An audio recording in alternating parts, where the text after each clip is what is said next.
आप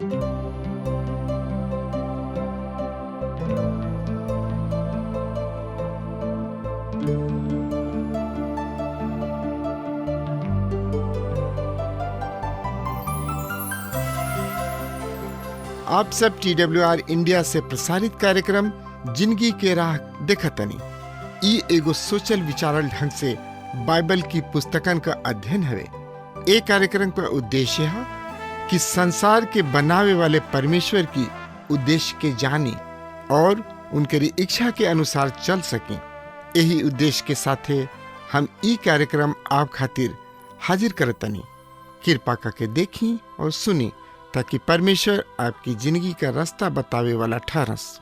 मित्र, ओ फेड़ के समान ह जौन की जल धारा के किनारे लगावल गइल बा और अपना ऋतु में फलेला और जेकर पाता कबहुओ ना मुरझाला। ऐसे जौन कुछ ओ मनुष्य करेला उ ओकरा में सफल होला। प्रिय मित्र, धन्य बाणे उ आदमी ओ फेड़ के समान होई जौन की बहत नाली के किनारा में रोपल गइल बा। इब्रानी भाषा में नदी शब्द सर्वोत्तम सर्वश्रेष्ठ रूप में राखल गइल बा। धन्य पुरुष भरपूर जल और पापी पाप करत रहेलन और फेड़ बन जाले। उ प्राकृतिक रूप से उपज फेड़ ना होला, अर्थात धन आदमी ऐसन आदमी होले जौन की परमेश्वर के आत्मा के सेवा के द्वारा नया जन्म प्राप्त कइले बा। इसया नबी लिखताणे अध्याय 61:3 में, प्रभु हमरा के ऐसे भेजले बाणे कि हम सियोन में शोक करे वाला के रखिना, वरन विजय माला पहिराई, बिलाप ना बल्कि उनकर मुख पर आनंद के तेल मली। उनका निराशा के आत्मा के ना वरन स्तुति के चादर ओढ़ाई, जौना से कि ऊ धार्मिकता के फेड़ कहलाए, ऊ प्रभु के फेड़ कहलाए और ओकरा में से प्रभु के महिमा होखे। परमेश्वर जंगली फेड़ के उपयोग ना कैल करेलन। परमेश्वर फेड़ रोपल गइल नया जन्म पावल फेड़ भरल करेले। एगो स्थान से उखाड़ के दूसरा उचित स्थान पर रोपल गइल फेड़ और ओकरा सामने जल अभाव के अंग्रेजी में यहाँ रिवर्स ऑफ वाटर, नदी तो जल के ही होखेले। विभिन्न अनुवाद सब में एकरा के जल स्रोत या जल धारा के द्वारा व्यक्त कइल गइल बा, पर एकर का अर्थ बा? ए अभिव्यक्त के ई परमेश्वर के वचन है और यशायाह 55:10-11 के अनुसार परमेश्वर के वचन बरखा के समान बा जौन की वनस्पति में जिंदगी संचार कइल करेले। ऐसे फेड़ के विकास भइल करेला जब प्यास भी बुझेला और जिंदगी के पोषण भी और सफाई में एकर सबसे महत्वपूर्ण योगदान है। भजन 104:16 के अनुसार प्रभु के फेड़ जेकरा के प्रभु रोप ले रहन पानी से तृप्त रहला। भजन लेखक ई नैखन कर रहल कि फेड़ पानी है यानी कि जल है, उ कह रहल बाणे कि फेड़ जल से तृप्त होला। ई फेड़ के नस सब में चढ़त जल परमेश्वर के वचन है। प्रत्येक फेड़ अपना समय के ऋतु में आपन फल पैदा करेले। बड़ा ही रोचक तथ्य बा ई कि प्रभु यीशु के फेड़ सब समय फल ना देत रहले। फल देवे के उनकर खातिर एगो नियत समय बा। ई सामर्थ उनका कोशिका नाली सब में प्रभावित जल अर्थात परमेश्वर के वचन के कार्य या प्रभाव है। आजकल ई बहुते प्रचार कइल जा रहल बा कि एगो मसीही के सर्वोच्च जिम्मेवारी है परमेश्वर के राज के खातिर आत्मा सब के भुलाइल आदमी सब के प्रभु के पास ले आवल। ई ना मानेले प्रभु के वचन ई आदेश ना देले। पौलुस प्रेरित के कुरिन्थुस निवासी सब के लिखल गईल दूसरा पत्री में दूसरा अध्याय और पद 14 से 16 पद में प्रेरित एगो महान तथ्य ए तरी करताणे। परमेश्वर के धन्यवाद होके जौन की हमनी के निरंतर मसीह के जय यात्रा में ले चलत रहले और हमरा द्वारा सर्वत्र अपना नाम के ज्ञान के सुगंध फैलावल करेले। काहे कि हम उस सब मनुष्य के बीच जौन उद्धार प्राप्त कर रहल बाणे ई मसीह के सुगंध ह। विनम्र होखे वाला के खातिर ई गंध घातक होखे के मृत्यु के ओर ले जाले और उद्धार पावे वालन के खातिर ई जिंदगी दायक होके जिंदगी के ओर ले जाले। ई सब करे खातिर पर्याप्त शक्ति केकरा में बा? हम तो ई जानतानी कि ई शक्ति हमरा में नहीं खे। हमनी के तो आह्वान दिहल गइल बा मात्र शुभ संदेश के प्रचार के घोषणा करे के। ई केवल पवित्र आत्मा के उत्तरदायित्व बा कि उ भुलाइल आत्मा सब के घेर के मसीह यीशु के पास ले आवा। बहुते बड़ संख्या में लोग मसीह के पास चलल आ रहल बने। हमनी के चकित हो गइल बन जा, पर ई हम नहीं कर रहल। हम केवल प्रभु संदेश वाहक हई जा। जब हम आपन कार्य पूरा करीना तब परमेश्वर हमरा के जय प्रदान कइल करेलन। का केहू मसीह यीशु के स्वीकार ना कइल? चिंता कइल राउर कार्य ना ह। तब हम उद्धार प्राप्त लोगन के खातिर मसीह के सुगंध प्रमाणित होला और जे उद्धार के न्योता के ठुकरा दिले बाणे उनकर कैसन हम घातक गंध प्रमाणित होला। हम आपन जिम्मेवारी पूरा कैनी और शुभ संदेश रुआ तक पहुंचा दिहनी। अब उत्तरदायित्व रुआ कंधा पर आगुल बा। एकरा के स्वीकार करी या ठुकरा दिही। यदि रुआ इनका के ठुकरावे के निश्चय कैले बानी तो रुआ हमार दुश्मन प्रमाणित होखब। काहे कि परमेश्वर के सामने रुआ हमारा पर आरोप के अंगुरी उठा के नहीं कह सकत कि हम रुआ के शुभ संदेश दिहनी। अतः एगो मसीही के परम कर्तव्य लोगन के मसीह के पास ले आइल ना, वरन उनकर परम कर्तव्य बाकी लोगन के प्रचार और घोषणा। वो अपना नियत ऋतु में फल ले आवेला और एह ऋतु के पूर्व तैयारी के एगो लंबा समय भइल करेले। समय होला बिया रोपे के समय, जोताई बुआई, खाद पानी, कीटनाशक के छिड़काव के ये सब के खातिर समय चाहिए। तब वो फल इकट्ठा करे के ऋतु के आनंद प्राप्त कइल जा सकता। इहो कहल गइल बा कि ओ फेड़ के फल के पतई मुरझाला ना। फेड़ के आंतरिक स्वास्थ्य के एगो मसीह के आंतरिक जिंदगी के बरी के गवाही एक गवाही के कोनो रीत ना भइल करेले। ई हरदम प्रकाशित होत रहेले। ई स्मरण राखी परमेश्वर के फेड़ उ फेड़ ह जौना के एवर ग्रीन कहल जाला। एकर पतई एगो इशारा ह। एकर पतई पतझड़ कबहुओ ना देख सकेले। जैसे साइप्रस फेड़ सनोवर उ हरदम हरा भरा रहले। राउर पतई राउर वास्तविक जिंदगी के बहरी घोतक ह, एगो गवाही ह। इस संसार के देखे खातिर परमेश्वर के प्रबंध ह। परमेश्वर के स्पष्ट फेड़ एवर ग्रीन ही भइल करेले। परमेश्वर के फेड़ अर्थात परमेश्वर के संतान एकरा अतिरिक्त भजन लेखक एगो औरी महान तत्व प्रकाशित करेले। ई मनुष्य जवन की कुछ करेला सफल होला, पूर्व काल में परमेश्वर अपना प्रजा इसराइल से प्रतिज्ञा को ले रहन उनका के भौतिक आशीष प्रदान करी है। आज इस युग में एगो विश्वासी खातिर उ आशीष के कोनो प्रतिज्ञा ना कइल गइल।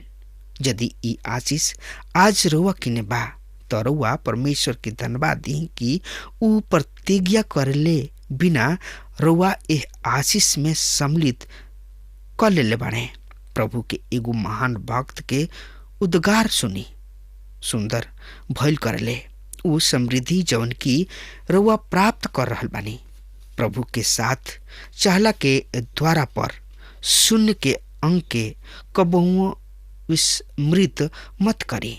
एकर कीमत यही स्थिति में भइल करेला जब ई कोनो अंक के रखल जाला, वरना शून्य त मात्र शून्य ही है। महत्व ए बात के होला कि रुआ किने मसीह बने उहे सर्वोच्च हमें सब भौतिक आशीष कुल मिला के शून्य के मूल्य है। कारुआ किने उ प्रमुख अंग एक बा। यदि रुआ किने उ एक बा सब राउर भौतिक आशीष मूल्यवान हो सकता।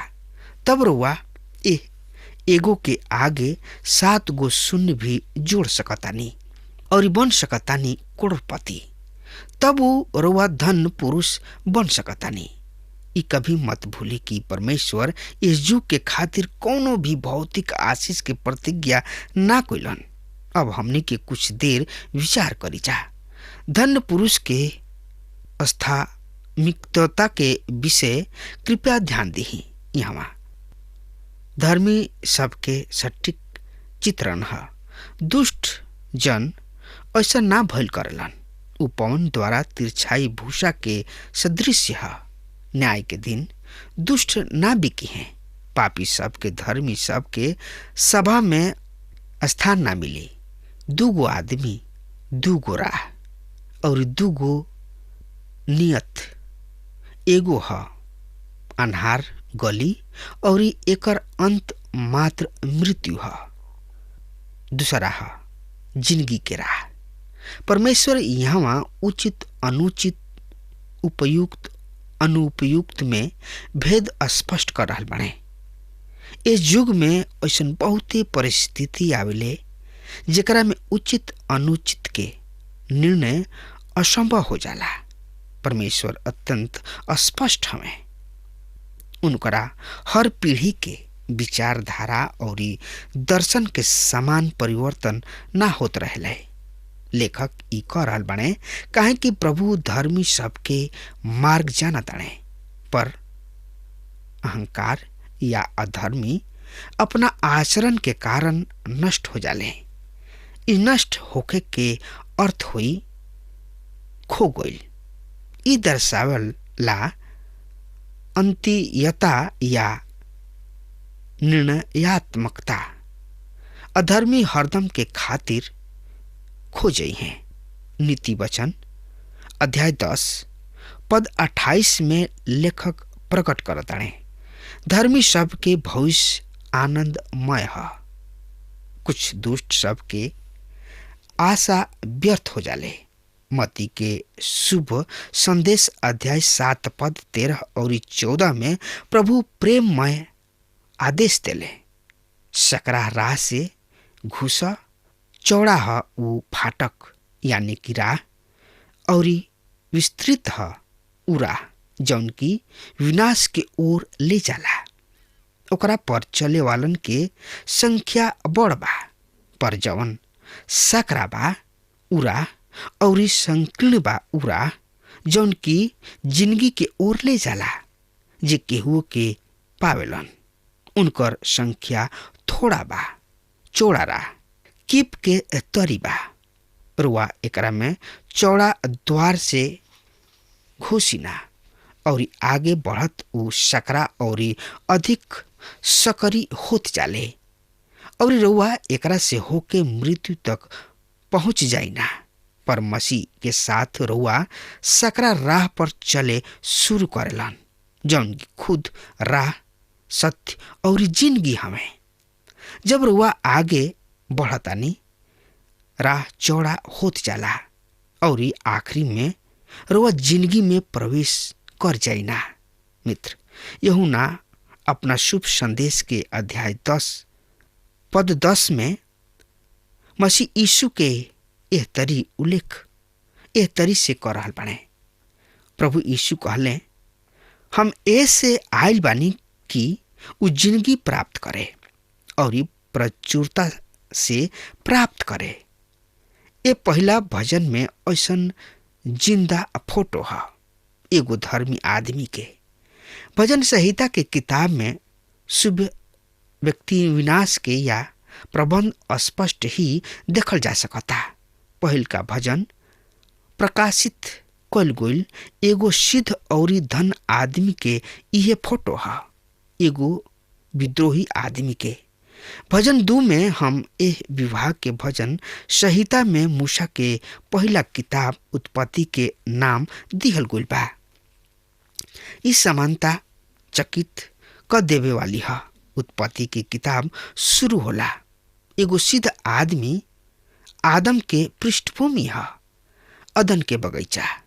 पर आदम विद्रोही होके परमेश्वर से दूर चल गइलन और उ परमेश्वर के खोजे छोड़ दिहलन।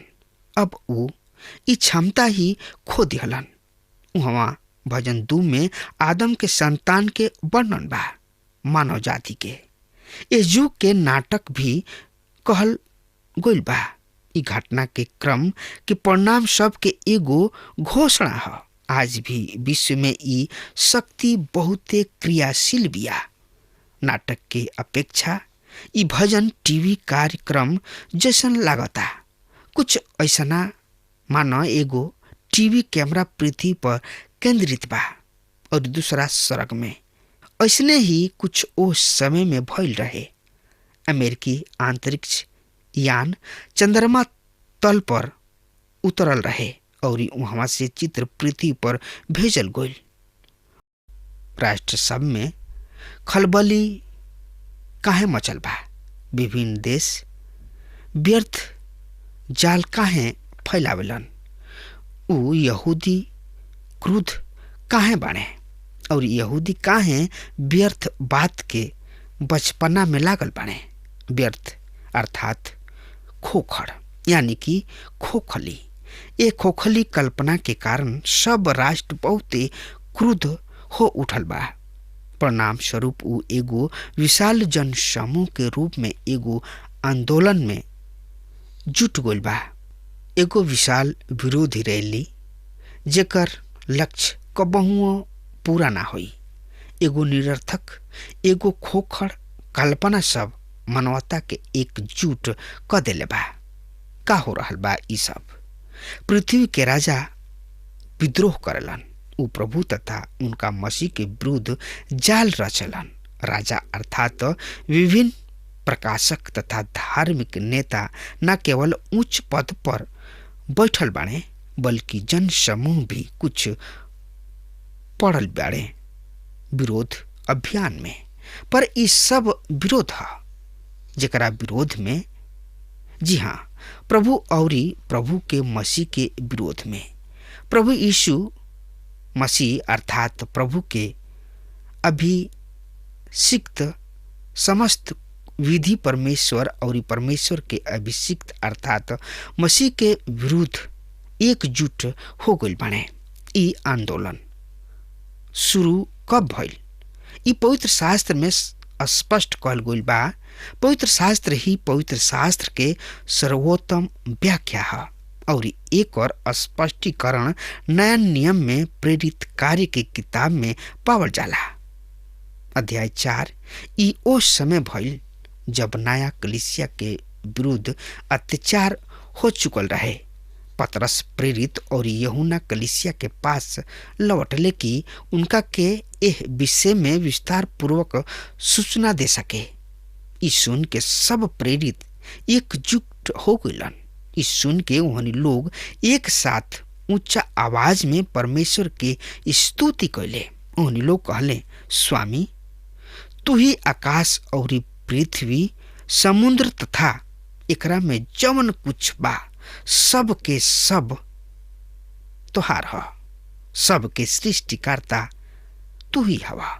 और वह अपना पवित्र आत्मा के द्वारा हमनी के पूर्वज अपन सेवक दाऊद के मुख से ई कहला, विश्व के जाति सब क्रुद्ध भइले, राष्ट्र सब व्यर्थ के जाल काहे रचलन।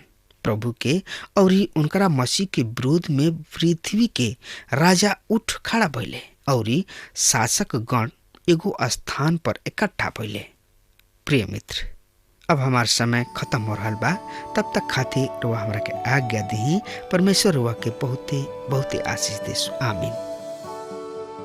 हमके विश्वास बा कि ई कार्यक्रम आप सब खातिर फायदेमंद सिद्ध भइल हुई। हम चाहतनी कि आप सब अपन अपन आशीष हमरों से बांटी। अगर आप सबके लगे बाइबल से चाहे आपकी निजी जिंदगी से कोनो सवाल होके, चाहे कोनो समस्या खातिर प्रार्थना करावे चाहतनी, तो हमारी फोन नंबर पर जरूर संपर्क करें। परमेश्वर आप सबके बहुत आशीष प्रदान करें और आज का दिन आप खातिर सुखद बनावे।